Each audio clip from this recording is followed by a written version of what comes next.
Welcome back, everybody. I'm Gana, and today I'm going to be talking about my experiences of studying abroad in order to help high school students who are considering studying in a different country, their college or maybe their master's or just considering about studying abroad overall. This video is hugely based on my own experience rather than the information that I found online. I hope this video will help those people who are seeking about the information on applying to universities in different countries, filling out the applications, deciding on which country to go to, what programs to study and choose. There are so many things to discuss about this topic, so I really wanted to make this video for you guys. So please watch until the end of this video. A few years back, which is about 5 or 4 years ago, when I was in high school, I was truly considering about studying abroad and building my career and my dream future. Those are the thoughts that I had in my mind, and I really wanted to accomplish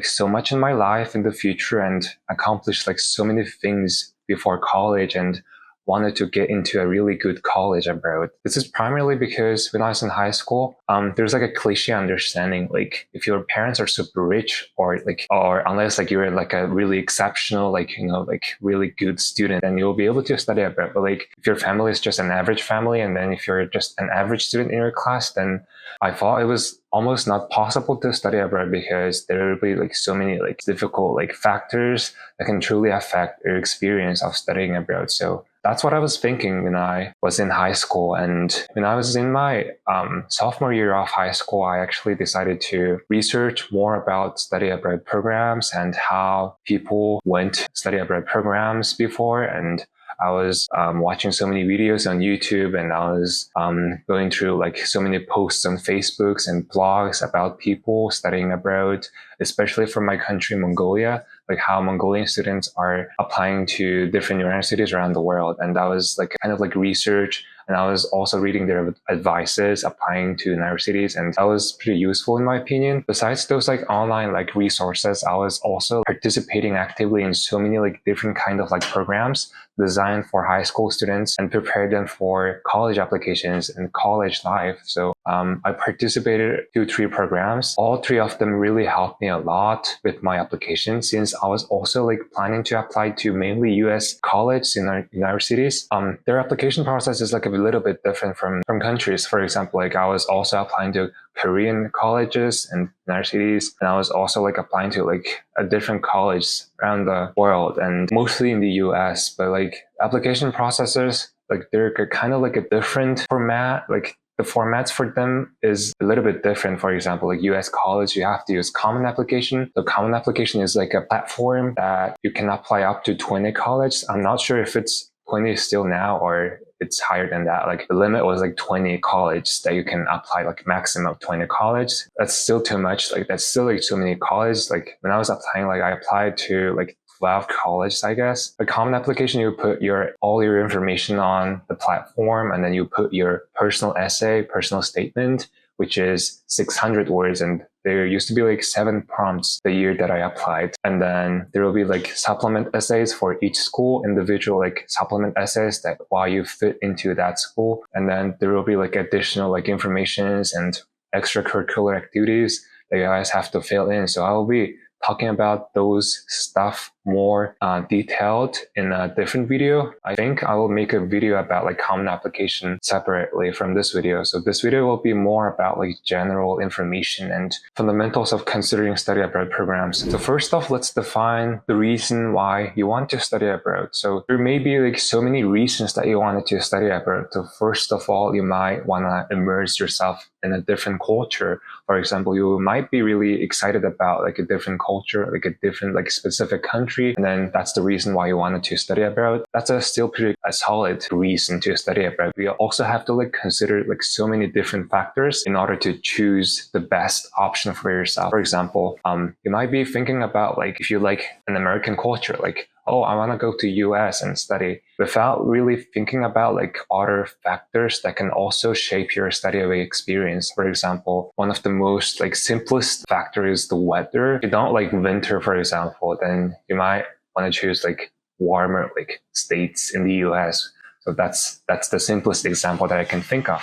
And the other reasons might include your like personal and career goals. In the long term, you want to get a job abroad and you want to build your dream career in a different country. You might want to get a job after you graduate in that country. So that might also be the reason that you wanted to study in that country, specific country. So also one of the most important factor besides the culture is that the language itself. So if you know the language, then it will be much easier for you to study abroad. If you don't know the language and you're going to start learning the language like from almost nothing, then it will be a little bit challenging thing for you because overall like studying in a different country without knowing the language is a really difficult thing to overcome, I think. So if you're like planning to study abroad, my recommendation is to start learning the language before you actually go to study, because it will be much more easier. It will be much more simple if you at least a little amount of language of the country that you are going to study in. When I was in high school, I started learning English. So I was going to take like International English Language Testing exam, which in short is IELTS exam. And then there used to be like TOEFL exam. So these two are the exams that I know about the most. So I was actively preparing for the IELTS exam to pass the requirement for abroad programs. For me, it is important to like know the language before you decide to study abroad. So your experience will be much more simple, much more easier to settle in your program. You go there first. Next thing you want to consider is if you are planning to study abroad, you might also want to think about like so many like factors, which for example, like, okay, so you know about the country that you are going to study abroad. So you also have to know about the university that they have in that country. Do you want to study in a prestigious university, or do you want to study in a state university or private institutions? Like there are like so many different universities in the place that you want to study. So in order to make the best decision, you have to really think about the ways and the factors. So in the next part, I'm going to be listing down important factors that you actually want to consider before you're making the decision of studying abroad. Before we go into the special considerations and factors, I also wanted to mention that the long-term goal is really important for defining your study abroad goal, or plan, because if you are planning to get a job, like as I mentioned, it is really important to like plan ahead. What are you going to do in the long term? Like which job, what kind of a professional are you going to become in the future? So that's also a really important thing to consider and think about before you make the decision. So choose your long-term goal and also plan your short-term goals. So it will be much more easier. It's always important and it's always nice to set the long-term goal and short-term goal so you can make the plan more clearly for yourself. Okay, the first consideration that I'm going to list is the university. The choice of university is really important because if you want to go to a prestigious university, then you really have to work on your application and your exam scores, for example, on your essay too. There are like so many factors deciding on which university that you wanted to go to, like which part of the country that university is located in and which city that university is in. So it's really important to know which university that you wanted to go. When I was applying to universities that give students a lot of like scholarships and financial aid. So that's also one of the most important factors that I'm going to mention soon. The next requirement is language requirement. As I mentioned, language is also really important. And it's best to know the language before you go and study abroad. So if you have a language testing score, then it is nice and congratulations. But if you haven't taken any language tests or any standardized or any test scores, then it's fine. You can still prepare. You can set your time and you can start preparing for your language testing exams. So for me, I would advise you to start preparing for your language tests first and then pass the exams and pass the requirements for the university that you wanted to apply. It's much more straightforward than you think. So it's just the test and then you apply and then you go there. I mean, it sounds pretty like easy, but but if you think about this whole process in a simpler term, then it's really simple. Like you have your scores, you have your extracurricular activities, and then you have your essays, you have your grades about high school, and then you have your application, and then you can fill out your application pretty carefully, and then you have to put some efforts into it, and then polish your application, and then you apply to your desired universities, and then you get your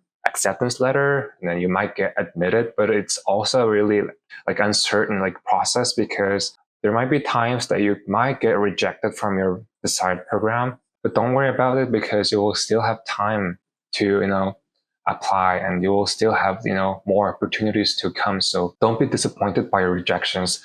When I was in high school, I was a senior in high school, and then I was getting so many like rejections from almost every university that I applied to. So I was almost like losing my hope. You might get the best results or best opportunities coming in your way next. So you never know. So don't be disappointed and always have a hope and faith in your work. Be a hardworking student. So that's the most important advice that I would like to give you. The next most important factor is safety. So whether you're going to study abroad in a different country or a different city or like wherever you study, you also have to consider safety first because it is really important. Do a little research about like the safety in that area. And inside that university, like what is the safety level? What are some of the things that I might pay attention to before studying abroad? So that's one of the most important factors. So we can be safe and comfortable around the campus. So it is really important factor. The next most important factor is expenses and costs of studying abroad. While you do your research on universities, you also have to consider the cost and tuition about the universities. The tuition, like the cost of the university does not only include the tuition, but you also have to think about the housing and the health insurance and then books and fees and then course fees. And there might be like so many like different types of fees that might surprise you. So think about the most like, optimal way for you to like choose the best program and best place to study, and think about the scholarship options and think about the financial aid opportunities. Like huge universities usually give you like scholarships, financial aid. So you also have to consider and apply for those opportunities. So it will be much easier for you to study abroad if you have scholarships or financial aid from the university. As I know, there are three types of scholarships in university.